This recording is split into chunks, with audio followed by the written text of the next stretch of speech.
Olá, sejam todos bem-vindos a mais uma audição espírita, essa de número 28, e vamos dar continuidade ao assunto da última, né? A manifestação de crianças nas mesas de desenvolvimento mediúnico, também conhecidas como mesas ou sessões de desobsessão.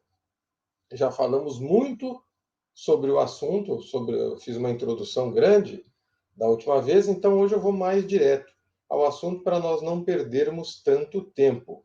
O que eu peço para vocês é que quem não estiver inscrito se inscreva, deixe o seu gostei ou não gostei e o seu comentário, porque aí o vídeo fica mais relevante e nós conseguimos alcançar mais pessoas, tá? Então vamos pedir a Jesus que nos oriente nesse momento para que consigamos compreender essas questões do mundo espiritual que facilitarão os nossos trabalhos enquanto médiums, psicofônicos e esclarecedores. Precisamos estudar para aprendermos a não mistificar e saber os porquês da nossa vida. Pedindo autorização ao diretor espiritual dos trabalhos da noite de hoje, damos por abertas as nossas atividades. Graças a Deus, graças a Jesus. Então vamos lá. Eu havia parado num item do Simonetti, né, do Richard Simonetti, e eu vou recomeçar, eu só vou ler, eu parei no item 6, mas eu só vou ler o item 1 de novo, que eu vou pegar aqui uma questãozinha do livro dos médiuns, tá? Crianças no plano espiritual. Como encarar a manifestação de uma criança apavorada que se diz num lugar escuro onde apanha muito? Há três possibilidades. Trata-se de uma mistificação do espírito com a intenção de envolver o grupo. Envolve, uma vez que fala que é criança, aqui ele deu um exemplo de lugar escuro que apanha muito, mas tem N manifestações que pede isso, que pede aquilo, que diz que está assim, está assado, está cru e está cozido. Tá? Tem N manifestações se dizendo uma criança. Tá? Mas ele diz aqui, ó, com a intenção de envolver o grupo, uma fantasia anímica do médium, que ele pode estar animado com aquela questão, né? Que guarda afinidade com crianças, ou um desajuste do comunicante, no caso, o espírito, que regrediu a um comportamento infantil, como acontece não raro com doentes mentais. Ele regrediu muitas vezes para fugir de um obsessor, de um líder do local que ele esteja, né, do umbral, no caso, que crianças, conforme o Chico e a doutora Marlene disseram, não ficam no umbral. Elas vão para as cidades espirituais e para os seus educandários. Das mistificações aqui, livro dos médiuns, aqui, vou mostrar aqui a capinha, livro dos médiuns, tá? Questão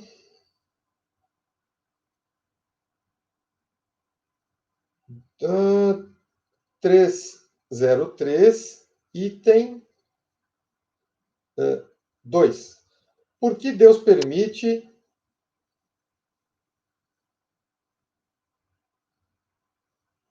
Internet, deu uma paradinha aqui que eu não sei o que deu. Por que Deus permite que pessoas sinceras, que aceitam de boa fé o espiritismo, sejam mistificadas? Isso não poderia acarretar o inconveniente de lhes abalar a crença? Se isso lhes abalasse a crença, seria por não terem a fé bastante sólida. As pessoas que abandonassem o espiritismo por um simples desapontamento provariam não o haver compreendido, não se terem apegado ao seu aspecto sério. Deus permite as mistificações para provar a perseverança dos verdadeiros adeptos e punir os que fazem do espiritismo um simples meio de divertimento. Quem responde é o Espírito da Verdade, Jesus. E aqui o Kardec faz uma observação. A malandragem dos espíritos mistificadores ultrapassa, às vezes, tudo o que se pode imaginar. A arte com que assestam as suas baterias e tramam os meios de persuadir seria digna de atenção, caso se limitassem a brincadeiras inocentes. Mas as mistificações podem ter consequências desagradáveis para os que não se previnam. Somos muito felizes por termos podido abrir os olhos a tempo e muitas pessoas que nos pediram conselhos, livrando-as de situações ridículas e comprometedoras. Então, afirmar que é uma criança que está ali se manifestando, o esclarecedor, ele deve esclarecer aquele espírito como infantilizado está, mas não atribuir a ele a pecha de ser criança. O esclarecedor ele precisa orientar o espírito de uma forma que ele compreenda o que está acontecendo e saia daquela situação, inclusive apontando os educandários. Olha, vai ali naquele lugar, ó, tá vendo aquela professora ali? Procura falar com ela, porque o pessoal do plano espiritual vai conseguir tirá-lo daquela situação de demência. Mas o psicofônico e o esclarecedor não podem ter a mesma situação de demência, porque eles sabem que crianças não se manifestam em mesas de desobsessão, porque elas não estão no umbral sofrendo. É uma questão lógica. Tá? Então, está aqui, leiam aqui a 303, a que fala sobre a mistificação. Não vou me alongar mais, porque senão a gente fica só nisso aqui. Lá no Caibar Schutel, nós estudamos o livro dos médiuns de... Nós temos que pegar aqui as datas certinho. Nós estudamos de 2017, agosto de 2017, até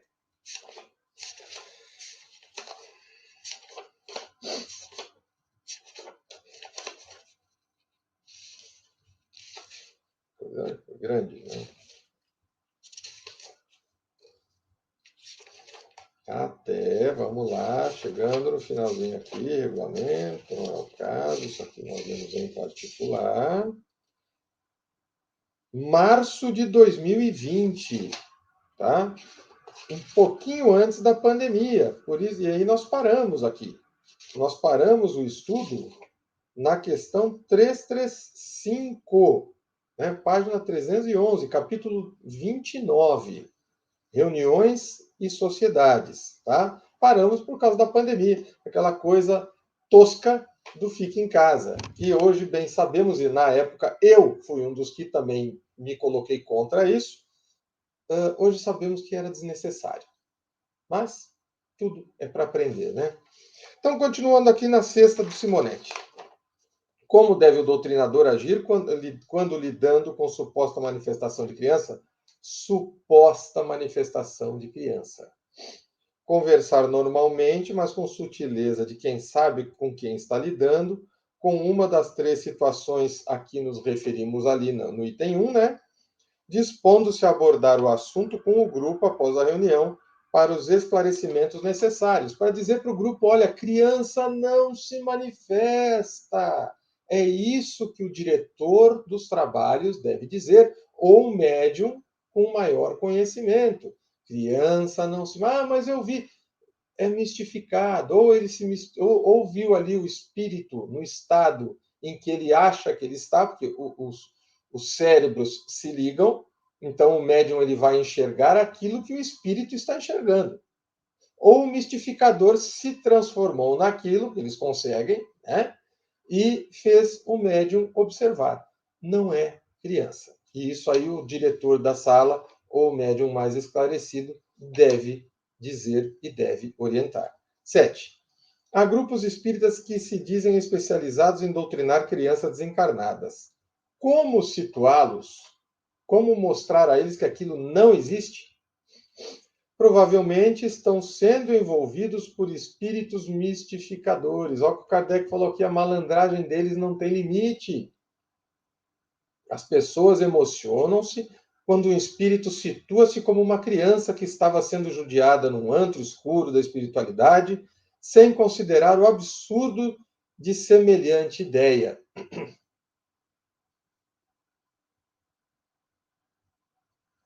Sem considerar o absurdo de semelhante ideia. E nós vamos ver por quê. E onde estavam os mentores e familiares desencarnados a permitir que isso acontecesse com um inocente? Né? Como pode? Como é que Deus vai deixar uma criança sofrer assim no mundo espiritual? Um inocente?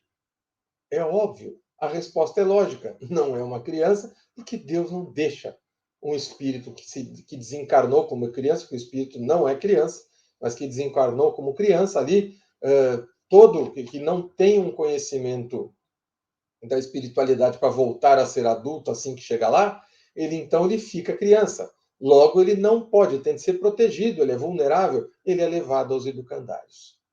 Né?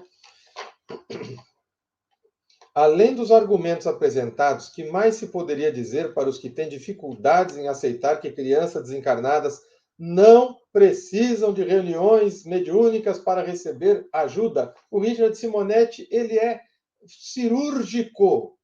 Ele é cirúrgico. Não precisam, porque elas não estão no umbral. Elas desencarnaram sem utilização do livre-arbítrio. Elas desencarnaram sem o início da possibilidade de usar o livre-arbítrio.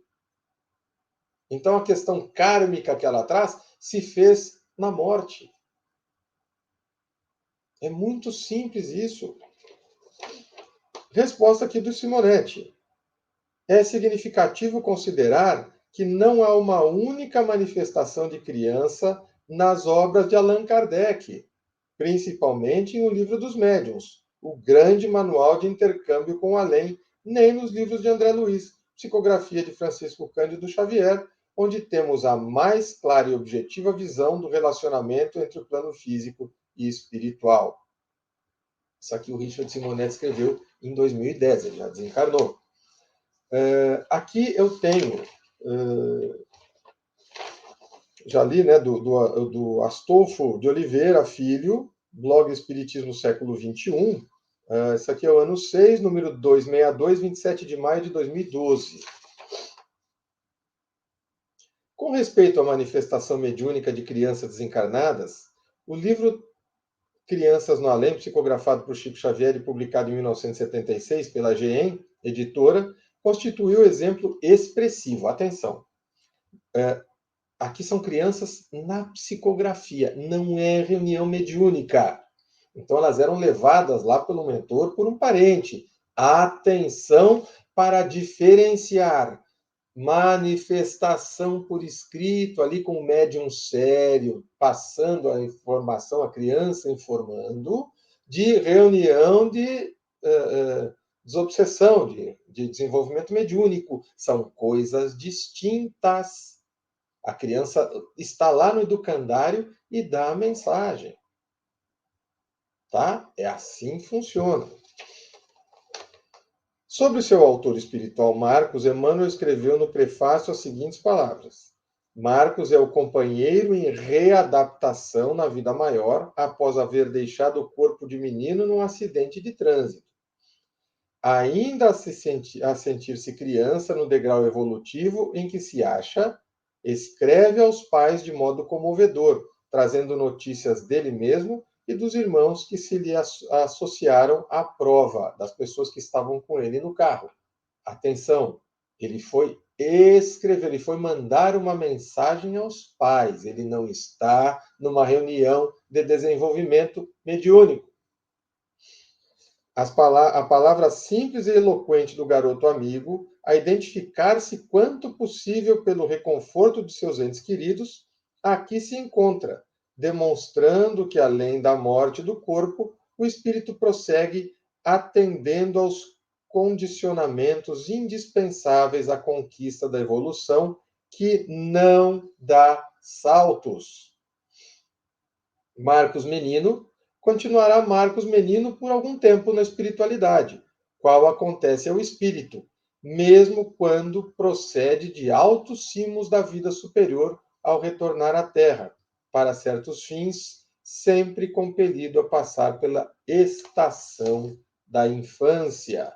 Então, aqui temos mais uma informação.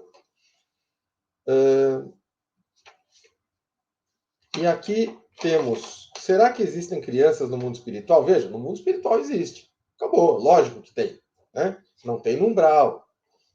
é do Fernando Rossiti, 14 de fevereiro de 2018, e ele diz aqui no finalzinho, ó, recordemos que as almas ainda prisioneiras do automatismo inconsciente acham-se relativamente longe do autogoverno. Em face disso, permanecem transportados pela natureza a maneiras de bebês no colo materno. É por esse motivo que não se pode prescindir de períodos de recuperação para quem desencarna na fase infantil, porquanto precisarão continuar aprendendo, estudando e recebendo esclarecimentos espirituais, adaptados à sua idade e compreensão, e serão separados por faixas de idade e entendimento, tal como ocorre aqui na Terra. Nas fontes que examinamos, não encontramos informações de espíritos de crianças nas regiões umbralinas. Ainda bem, temos muito que aprender com os espíritos. Mas o pedaço que eu quero, que importa bastante aqui para nós, ó, é isso aqui. Morre o corpo infantil em qualquer faixa etária e sobrevive o espírito imortal e eterno, com toda uma bagagem de aquisições intelectuais e morais advindas das múltiplas experiências reencarnatórias e que integram a sua individualidade, tá? Então, nós precisamos ter isso em mente. A questão toda é que as crianças vão para educandários. E isso aqui, nós colocamos aqui, ele fala, segundo, aqui voltamos para o Astolfo de Oliveira, tá? Segundo podemos ver no capítulo 10 do livro Entre a Terra e o Céu, de André Luiz, as almas ainda encarceradas no automatismo inconsciente acham-se longe do autogoverno e são conduzidas pela natureza à maneira de criancinhas no colo materno, como disse aqui o nosso amigo Rossiti. E para onde elas vão? Elas vão para os educandários, tá? Elas vão para os educandários. Eu tô querendo achar aqui, aqui, ó, o Rossiti de novo. É urgente contar ao notório e equivocado confrade que o codificador publicou Comunicação do Espírito de uma Criança na revista Espírita 1859 e ainda registrou a manifestação do espírito do menino Marcel, conforme publicado na obra O Céu e o Inferno, capítulo 8, parte 2. Isso eu falei na semana passada, né, no nosso encontro do Audição Espírita 27. Não são crianças e não estão ali em desenvolvimento mediúnico, até porque não tinha naquele momento. Era um espírito, então ele se manifesta na sessão para informar, para esclarecer, não para ser esclarecido como nas mesas de desobsessão. Aliás, antes de Kardec, encontramos personagens históricos que mencionaram os espíritos de crianças no além. A exemplo de Swedenborg, que descreve crianças sendo bem recebidas no além nas instituições onde adolescem e são cuidadas por jovens mulheres. Há distintos precursores do espiritismo que fazem as alusões às crianças no além, a saber, Louis Alphonse Carignet, na França, e Andrew Jackson Davis, nos Estados Unidos. E aí ele vai discorrendo, fala da questão 381 do Livro dos Espíritos, é bom todos lerem, tá? No entanto, antes do reinício de nova existência física, tais espíritos são recolhidos em instituições apropriadas. Há apresentações psicográficas citando crianças, citando escolas, parques, colônias e instituições diversas consagradas ao acolhimento e amparo às crianças desencarnadas. E, ademais, ao reencarnar, o espírito entorpece a consciência e somente finalizará o processo reencarnatório a partir dos 7 anos, aproximadamente, quando se remata a reencarnação. Por isso, se a criança desencarnar no meio do processo reencarnatório, ou seja, entre os 3 e 4 anos de idade, o espírito possivelmente possa retornar imediatamente à forma adulta precedente. Quer dizer, se ele tiver essa possibilidade. Mas vejam que são educandários. O livro Escola no Além ele fala muito disso. Nós vamos abordar o livro Escola no Além no 4º programa.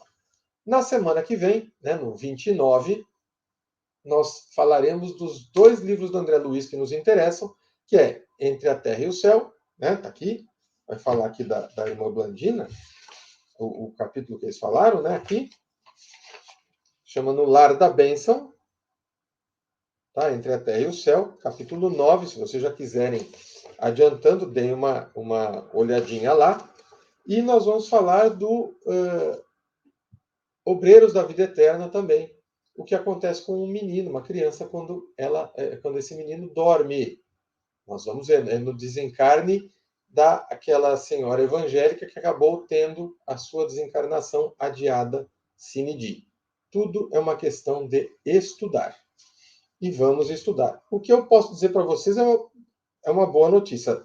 No próximo programa nós já estaremos ao vivo. E será na terça-feira, por volta das 8h15, 8h20. Eu vou acertar esse horário aí, vou adaptar aqui, porque, né, tem pessoa... A minha esposa usa o computador também para dar aula, né, o escritório para dar aula, eu preciso do escritório. Então, assim que ela terminar a aula, por volta das 20, 20h10, eu entro com o nosso programa ao vivo, tá bom? E aí teremos o nosso chat de volta. Então, pessoal, é isso. Até a próxima e vamos estudar.